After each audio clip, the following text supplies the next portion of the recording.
when you're deciding what to focus your time on, you're also deciding, what small steps in the right direction you're going to take. As we sit here today, and as anybody's listening today, you have a million things that you could do right now. I mean, we have infinite opportunities.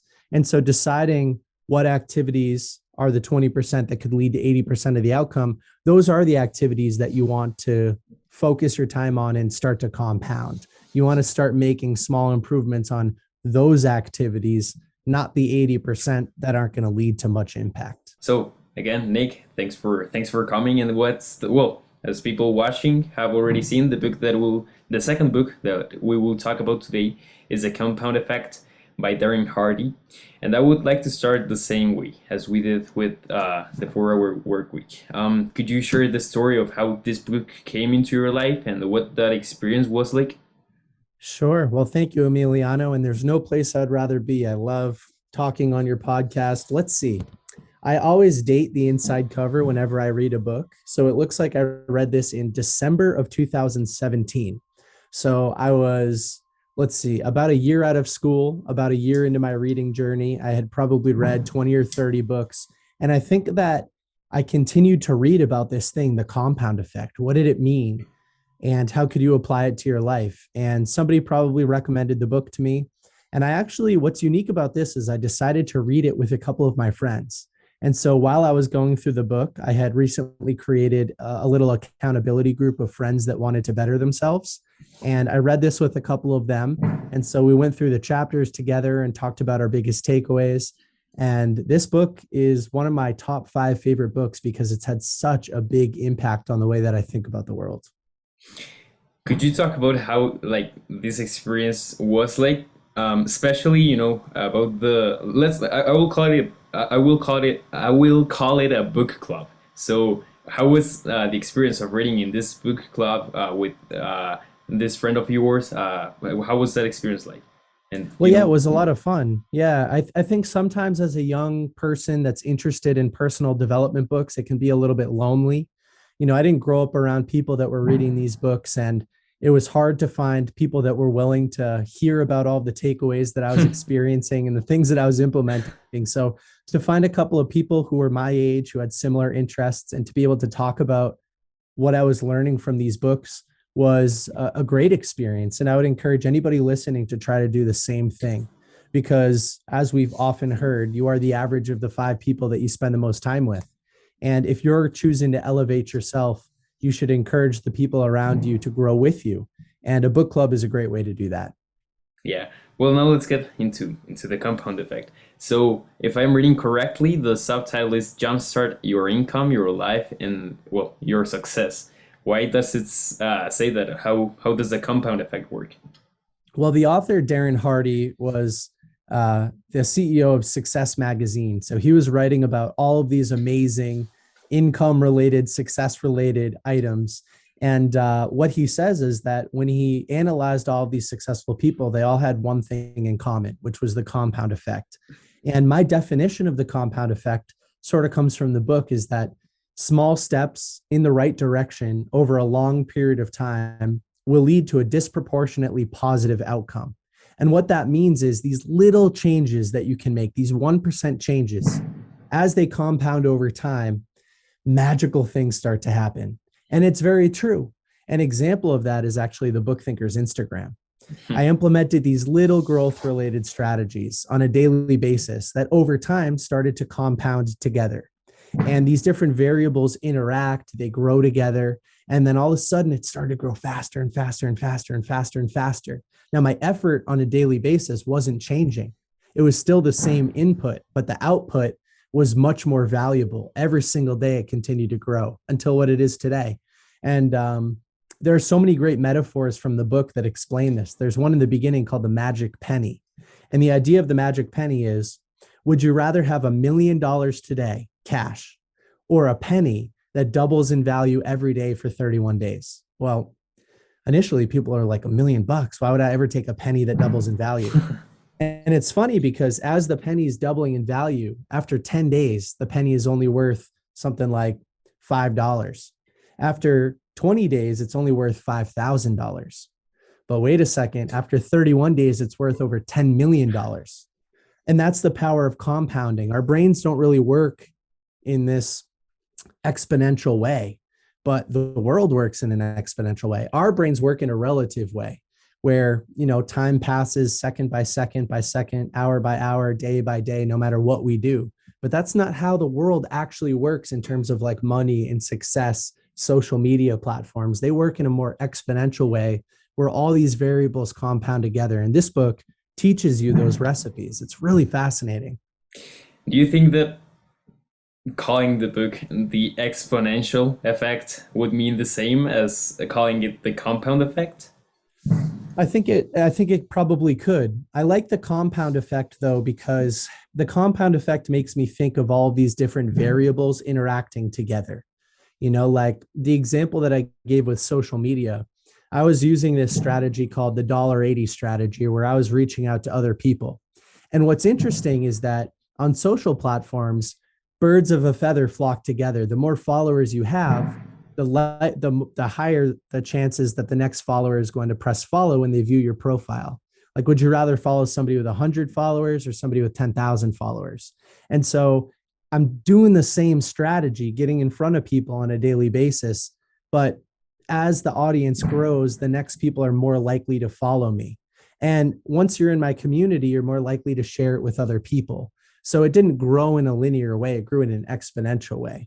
And that's because of all these different factors compounding on top of each other. All right. Yeah, I get anyway. that. Yeah, no. I mean, I get that. And yeah, calling it the exponential effect was just like a fun idea that came to mind because I think that if I think about the compound effect as you describe it, like in a graph, it works that way, like with a like a I think hockey about like stick growth. yeah, exactly, exactly like that. I am reading the Lean Startup by Eric Ries, and I have you read it? I have, yeah. Yeah, in one part of the book, he shares these graphics in which they go exponentially, and yeah, I was thinking about it that way. But yeah, that was just like a fun question that came to mind. But now, like a more valuable thing that I would like to point out and to ask you is like, do you relate the compound effect and the effort through the process with the 80-20 principle that we were talking about when we were recording the episode for the 4-hour work week? Yeah, I think so. I think when you're deciding what to focus your time on, you're also deciding, what small steps in the right direction you're going to take. As we sit here today, and as anybody's listening today, you have a million things that you could do right now. I mean, we have infinite opportunities. And so deciding what activities are the 20% that could lead to 80% of the outcome, those are the activities that you want to focus your time on and start to compound. You want to start making small improvements on those activities, not the 80% that aren't going to lead to much impact. And how do you personally prioritize these activities? And first of all, how do you identify them? That's a great question. I think it happens differently in my personal and professional life. In my personal life, I've read a number of books on core values. And so I think the items that fulfill me the most are the ones related to my core values. And so for anybody listening today, I would recommend reading books like Black Sheep by Brant Menswar or Built to Serve by Evan Carmichael, so that you can start to identify your core values. And what you want to do, I guess, both personally and professionally, is try to find the activities that lead to where you want to be in life, depending on what your goals are, and that also overlap with your core values so that they'll be fulfilling internally and fulfilling externally. And so that's part of the decision-making process. And when I think about books like Principles by Ray Dalio, and he talks about determining your core principles in life, those are decision-making filters. When an opportunity presents itself, I try to stop and I ask, is this related to where I want to be in 3 months, in 12 months, in 5 years, in 10 years? And how does it balance with my core values in these principles? I use them as filtering mechanisms. If it's totally off base, I have to say goodbye to that opportunity. If it is within my core values, Is it something that has those forms of leverage that we talked about during our episode in the 4-Hour Work Week with the Naval Ravikant book? Like, does it have opportunity to be scaled without money and without human resources? So I try to think about all of those different things when I'm making decisions on what to implement. It's kind of a convoluted process, and I should probably find a way to articulate it a little bit faster and better. But yeah, those are some of the things that I think about. Yeah, I mean, maybe it could also be something valuable for the book that you are writing. Yeah, that's a good point. Yeah, and well, just a small pause here that I want to mention for people listening. There's an episode with Evan Carmichael, the author of Built to Serve, and with Brent Mansworth, the author of Black Sheep, on the podcast. And I also recorded one of these episodes with Ryan Mannion, in which we talked about Black Sheep. So I mean, yeah, they can check that out. And yeah, sorry. About like defining what does align with your path and with your vision and what does not.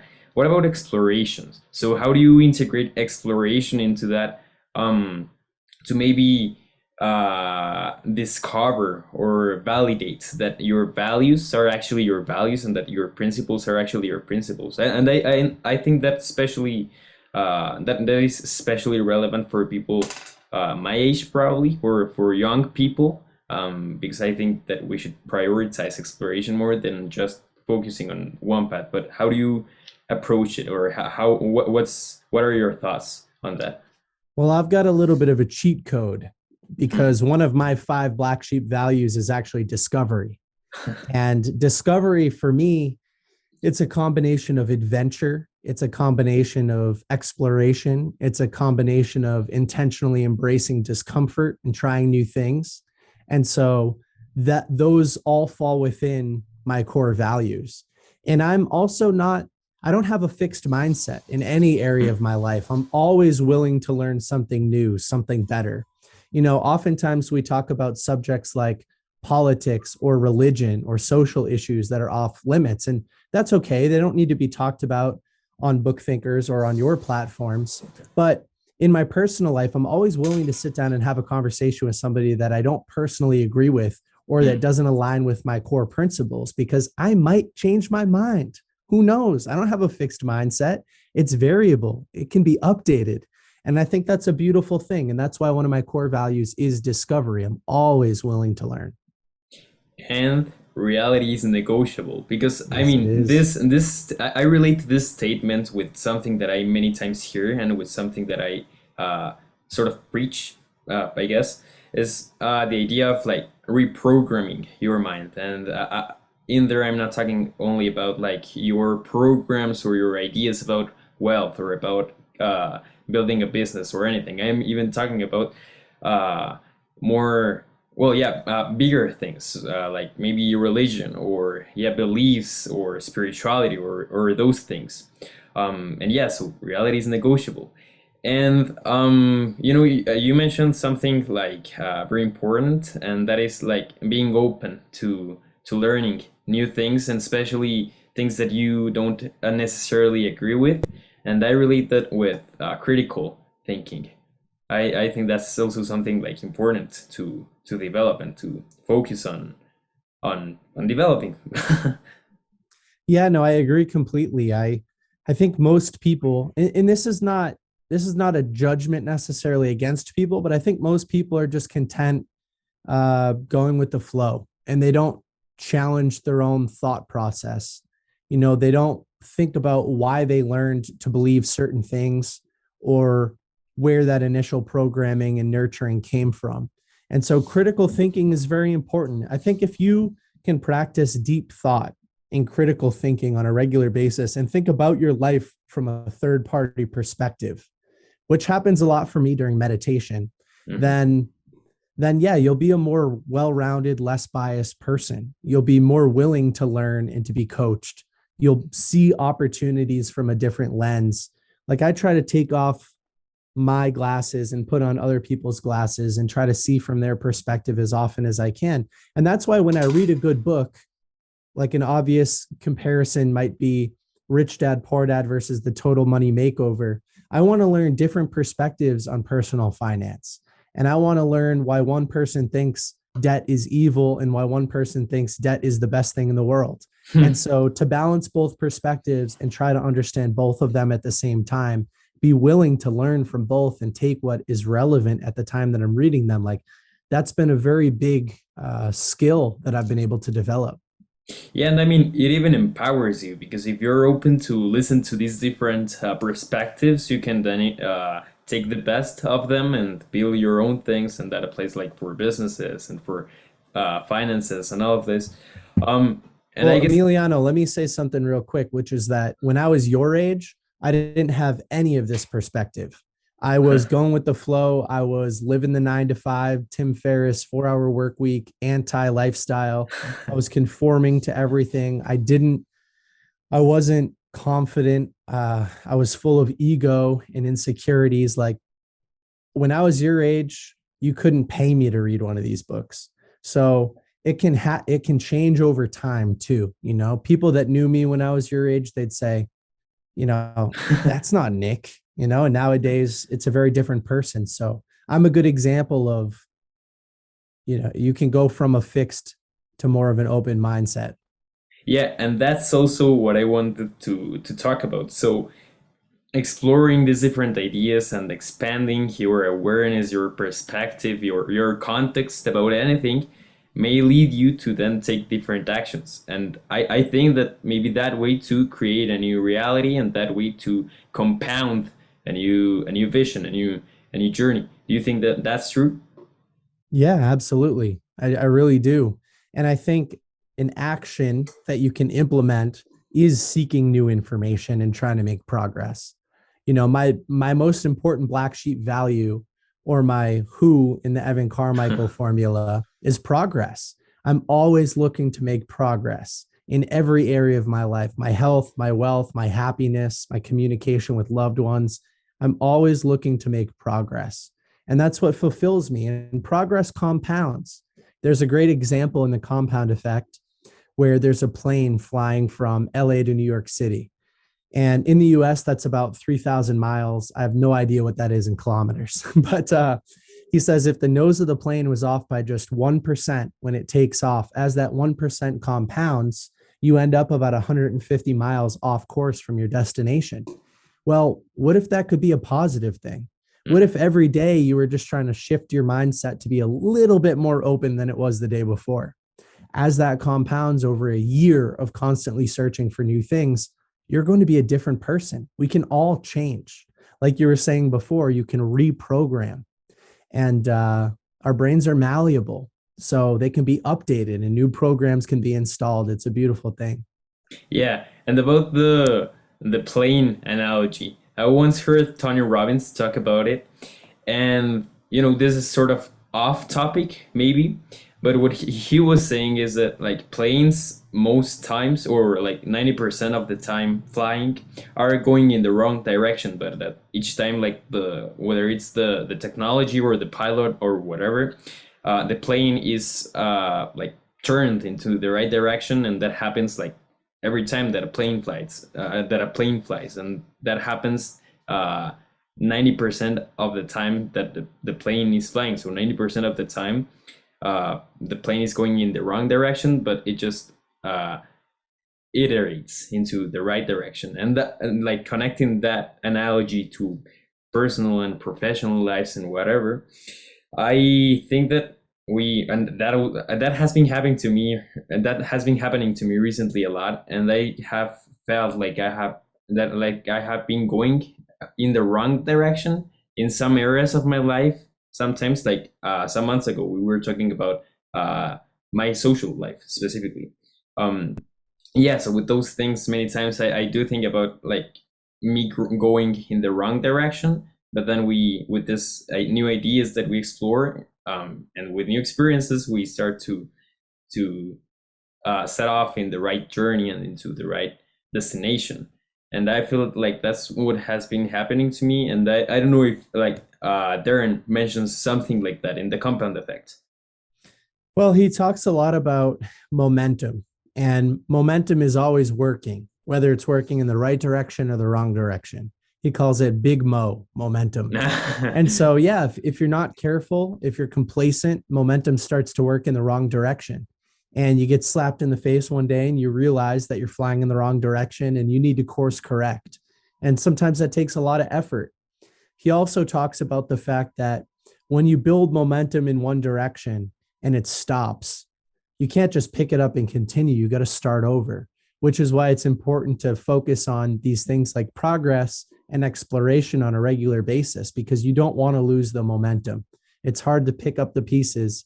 And it's not to say that it's impossible. Obviously, I mean, I often find myself focusing on the wrong things. Even when I look at last year as an example, I focused way too much on thinking big, 10xing everything, and not securing the foundation to build from. And so even last year, with me reading all of these books, I find big areas of my life that I was working in the wrong direction for. You take off the blinders, you have some new perspective through exploration, and you get to fix it, just like you did.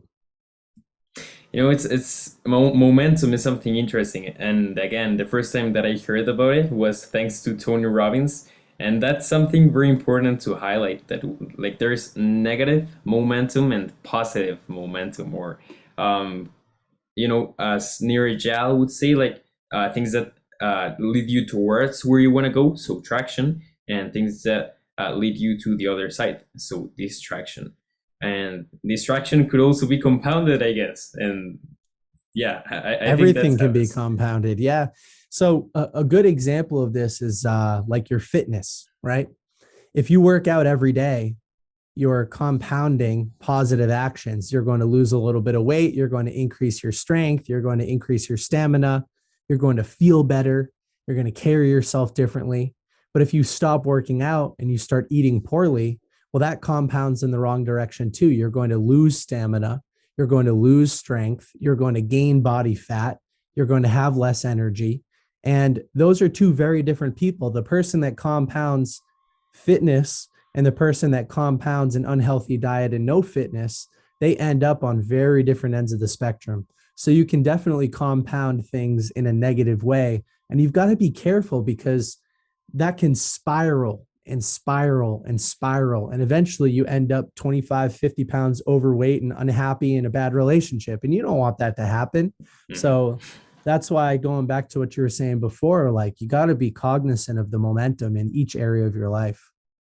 By spiral, like, do you mean a state with a lot of momentum, or a very compounded state? Yeah. So in the same way that the hockey stick happens, the Hmm. hockey stick can happen in a negative way as well. So if every day you're eating in an unhealthy way, the chances that you're going to flip that and start eating healthier get worse and worse and worse and worse and worse. The chances that you're going to be able to get out of that state get lower and lower and lower and lower. And that's a dangerous spot to be in. Yeah, and that also relates to building habits. Are you gonna talk about like this any of these topics in your book, specifically about like the habit and the hockey stick part? Yeah, definitely. Definitely. I've read so many books on how to implement effective habits and so many books on how to get rid of bad habits. And I'm actually going to talk about 105 things that I've implemented from books, 35 healthy habits, 35 wealthy habits, and 35 happiness related habits, and how each of them are used on a daily, weekly, or monthly basis to compound me into a happier, healthier, and wealthier person. And so I'll definitely be talking about those subjects. Nice. Yeah, where did the inspiration to pick like health, wealth, and happiness come from? Did it sort of come from Naval's book?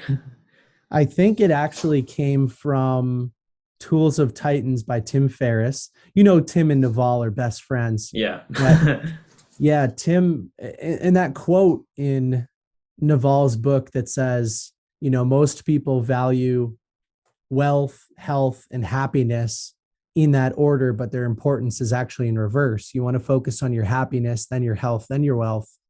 I think that's very important. And so those three categories have been talked about in a couple different ways. I think Tim calls it healthy, wealthy, and wise. Naval calls it healthy, wealthy, and happy.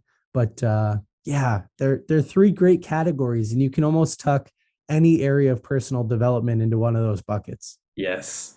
And well, now getting back into the compound effect to sort of start wrapping up this episode, could you, again, as we did with the 4 hour work week, could you share like what your biggest implementation was? And could you just review the book in a couple words, in a couple sentences? Sure. So the biggest thing that I've implemented is just the philosophy that small changes can lead to dramatic results, kind of like the atomic habits thing, right? Hmm. Small changes, remarkable results, or whatever it is. And they've got that metaphor. How do you eat an elephant? One bite at a time. And how do you change your life? One tiny little 1% improvement at a time. That's all it is. And what that's done for me in any situation is it takes it from an intimidating change to an unintimidating change. Anything can be accomplished. Just start working at the smallest things. 1% changes. That's all that I'm trying to do. I don't say, oh, I want to change the world. I say, I just want to change my behavior today. And so adopting that in reading, in my relationships, in my wealth portfolio, in the happiness habits that I have, in my health, that's all it is. Small, manageable 1% changes compounded over years, and patience. And in summary, yeah, I would just say this book teaches you small steps in the right direction over a long period of time will lead to disproportionately positive outcomes. It's the most beautiful thing that I've learned, and I love the book for it. Great. Well, thank you for sharing it. And just one more thing before wrapping up. You mentioned happiness habits. Could you talk about them and, just share what some of those are? Because that sounds interesting. Yeah, it does. Maybe it'll be its own book one day. Uh, Yeah. Happiness habits are to me really anything that you implement on a daily or weekly basis that improves your overall sense of well-being, your excitement, your level of energy every single day. And so a couple examples. One very obvious one is meditation. Meditation is something that is talked about by a lot of these people on social media, and I think it's poorly implemented. People have a really tough time implementing meditation. Mm. And so the biggest expected outcome for me is more time between an input into my brain and an output out of my mouth. Meditation has allowed me to become more emotionally intelligent. And as a result, I get myself into less sticky situations.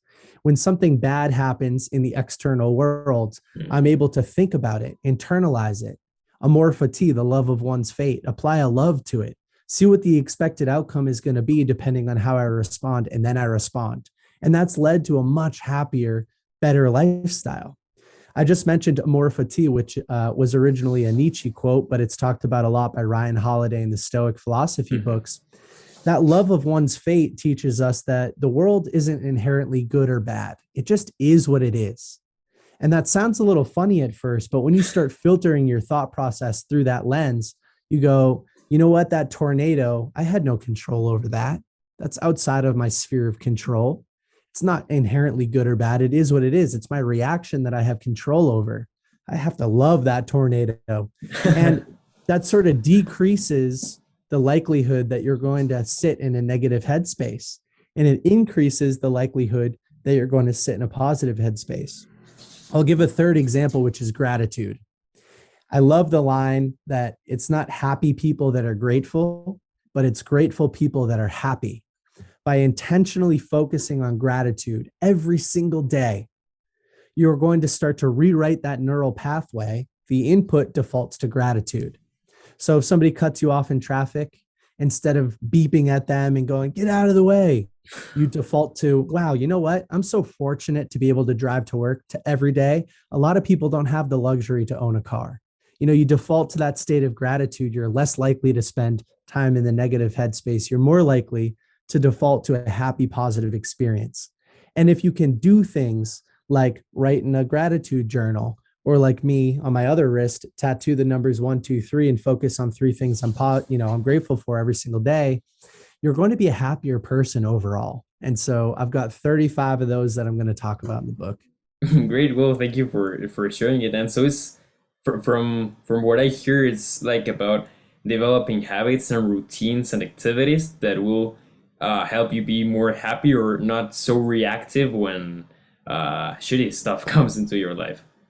Yeah, and that was the theme of the three that I just said. I think there are some other things in the book as well that are a little bit outside of that category, but I'll Mhm. wait for them. I'll hide them until then. Okay, great. And well, yeah, again, thank you for coming today. Thank you for sharing this book with us. And yeah, do you want to share anything else? Maybe also where people can find you or anything in general? Yeah, just check out Book Thinkers. We also have our own podcast where we interview a lot of these authors, and you can check out some of those episodes, especially the ones that Emiliano has edited for us. And he's been a great friend of the page. And yeah, I'm super responsive. So if you ever have any questions for me, just shoot me a DM on Instagram at Book Thinkers. Sometimes it takes me a couple of days to respond because we get a lot of messages, but I will always respond and answer your questions. Great. So, well, again, thank you for coming. Thank you for sharing these books with us. And yeah, we can do this again in the future if you have another book that you're excited about sharing. Absolutely.